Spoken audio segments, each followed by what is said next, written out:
तो हाय दोस्तों, नमस्कार। उम्मीद करता हूँ कि आप लोग अच्छे और स्वस्थ ही होंगे। दोस्तों, हमारे देश भारत देश में जो परीक्षा लेकर है, परीक्षा को लेकर गड़बड़ी है। बहुत लाखों युवा फॉर्म डालते हैं, परीक्षा देते हैं, उसके बाद परीक्षा दे के जब एग्जाम से सेंटर से वो बाहर निकलते हैं, अपने घर की ओर निकलते हैं, तब उसको सुनने में आता है कुछ ही घंटों के बाद पेपर ये लीक हो गई है।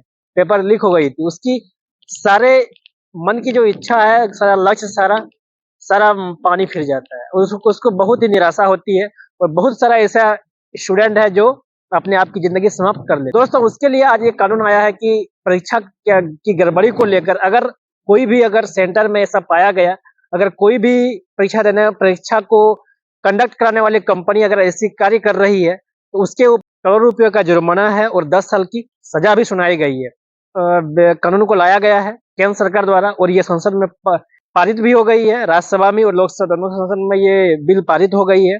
अब वैसे वैसे आदमी को सतर्क रहना चाहिए जो इस काम को अंजाम देते हैं, जो इस गड़बड़ी को कराने में वो अपना भूमिका निभाते हैं। तो वैसे आदमी के लिए मैं आपको सतर्क करना चाहता हूँ कि अगर वो काम आप कर रहे हैं तो सतर्क हो जाए, नहीं तो आप 10 साल की सजा काटने के लिए तैयार हो जाए। और तो और 1 करोड़ रुपया अगर अकाउंट में है आपके पास, तो वो देने के लिए तैयार हो जाए और 10 साल का अपना जीवन जो है जेल की सलाखों के पीछे काटने के लिए तैयार हो जाए। दोस्तों, तो दोस्तों, मैं अब बात कर रहा हूँ कि आज की जो हालात है भारत देश में, जो करोड़ों युवा एक वैकेंसी को लेकर पाने के लिए, करोड़ों युवाओं का होड़ रहती है अपनी एक पोस्ट के लिए, एक सीट के लिए।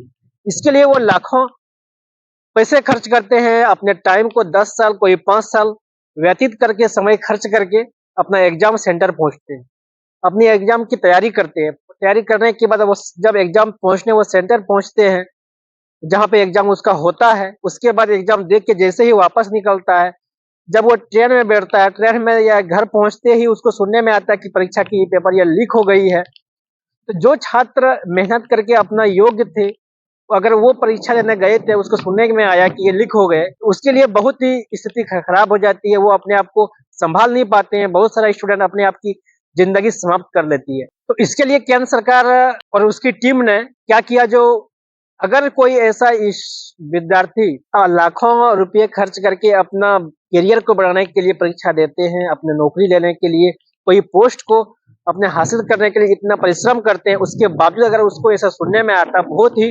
निंदनीय घटना होती है। इसके लेकर सरकार अपना कार्रवाई करते हुए, अपना रुख को बदलते हुए एक संसद में बिल पारित किया कि अगर कोई ऐसा आदमी को ये कर रहा है तो उसके लिए 10 साल की सजा होगी और करोड़ रुपये का जुर्माना भी लगेगा। दोस्तों, क्योंकि अगर आप देखिए, अगर आप कोई छात्र है और अपने आप की, अगर आपके घर में जो भी ऐसा काम करवा रहे हैं उसके भी छात्र होंगे, कितनी कष्ट होती है एग्जाम को देने में। उसकी तैयारी लाखों रुपये खर्च करते हैं, 10 साल 5 साल की मेहनत करते हैं, अपने आप में इतनी मेहनत करते हैं, परिश्रम करते हैं, इतनी कष्ट करते हैं, इतनी ट्रेन में धक्का मुक्की होती है सेंटर पहुंचने में, फिर जाके वहां सेंटर पहुंचते हैं, एग्जाम को लिखते हैं। एग्जाम लिख कर फिर वो घर पहुंच ही नहीं पाते हैं, उसके बाद उसको सुनने में आता है कि पेपर लीक हो गई। तो ये घटना बहुत ही निंदनीय है और बहुत ही, ये लगभग 10-20 सालों से ये बहुत ही हो रही है और इससे लाखों विद्यार्थी प्रभावित होती है, उसकी जिंदगी प्रभावित होती है।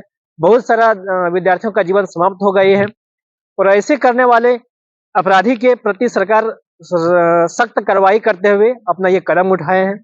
उसके लिए मैं सरकार की सराहना करता हूं कि मैं भी एक छात्र हूं और मैं भी ऐसा बहुत ही कष्ट उठाया हूं एग्जाम देने के क्रम में, एग्जाम सेंटर पहुंचने के क्रम में, और कई सालों की तैयारियां भी बेकार हो जाती है अगर सुनने में आता कि पेपर लीक हो गई, और बहुत सारे पेपर लीक हुआ भी है। मैं अपना लाइफ का एक्सपीरियंस बता रहा हूँ दोस्तों, बहुत ही खराब लगता है ये ऐसा सुनने में। तो ये घटना बिल्कुल नहीं होना चाहिए और सरकार को मैं तहे दिल से धन्यवाद देना चाहता हूँ कि अगर ये पहले आप जागृत हो जाते, पहले आप जागरूक हो जाते, तो बहुत सारे छात्रों की जिंदगी बच जाती। यहाँ पर सरकार की कहीं ना कहीं लापरवाही है। अगर कोई बीजेपी का जो या कांग्रेस का है, दोनों में से कोई ने ये कदम नहीं उठाया, लेकिन अभी सरकार अभी फिलहाल ये कदम उठा लिया है। उसके लिए सरकार को मैं सैल्यूट करना चाहता हूँ। Thank you. जय हिंद, जय भारत। दोस्तों, मिलते हैं अगले वीडियो में। धन्यवाद।